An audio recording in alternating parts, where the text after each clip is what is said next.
हाँ तो बेटा ये हाई स्कूल की हिस्ट्री का है क्वेश्चन पहला वाला। जर्मनी का एकीकरण कब और कैसे हुआ, अथवा ऑटो वन बिस्मार्क को जर्मनी के एकीकरण का जनक क्यों कहा जाता है? 2 कारण बताइए। कौन बताएगा? ओके, इसका आंसर इल्मा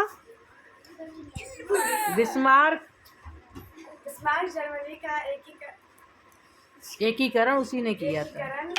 अगर आप भूल जाया करो, याद किया हुआ तो जो आपके मन में हो आप वैसा बोलो, उसके बारे में जो भी नॉलेज है आप बोलिए क्या है। इतना तो पता है जर्मनी के एकीकरण किसने किया था? बिस्मार्क ने। हाँ नहीं आ रहा, हम हाँ आप बोलिए प्रिया। बिस्मार्क एक जर्मनी के महान पुत्र थे, जिसे महान पुत्र नहीं थे, महान पुत्रों में से एक था और एक जर्मनी के एकीकरण का महत्वपूर्ण योगदान था।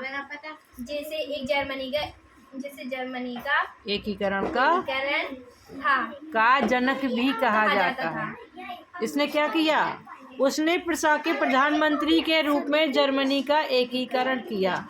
बिस्मार्क ने रक्त और लौह की नीति अपनाकर सर्वप्रथम स्लेस्विग तथा होल्स्टीन के प्रशासन पर क्या किया? नियंत्रण।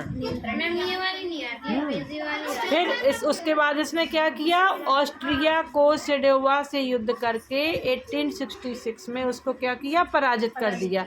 इल्मा सुनाई दे रहा है? इसने जर्मन राज्यों को उनके प्रभाव से मुक्त करा दिया। उसके बाद बिस्मार्क ने सीडान के युद्ध में फ्रांस के सम्राट कौन थे? नेपोलियन तृतीय, उनको भी हरा दिया, पराजित कर दिया। फिर क्या किया?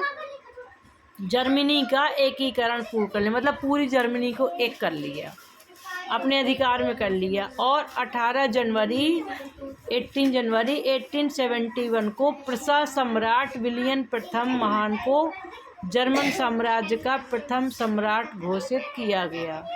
1871 में बिस्मार्क जर्मन साम्राज्य का क्या बन गया? प्रधानमंत्री, प्राइम मिनिस्टर बन गया। और 1819 में जर्मन सम्राट जो थे कैसर विलियम द्वितीय, उनसे मतभेद होने के कारण बिस्मार्क ने क्या दे दिया? त्यागपत्र। मतलब जो राजा पहले बने थे उसके जस्ट कितने साल बाद 71 में वो बने और 20 साल बाद ये प्रधानमंत्री पद में रहा। फिर इनका क्या हो गया? मतभेद। अच्छा ये जो था, क्या इसका नाम था? Auto von Bismarck. इसकी डेथ कब हुई थी?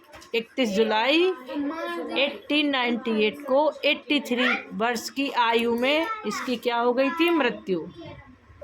आप लोगों को अच्छे से याद नहीं है। अब पनिशमेंट पता क्या है?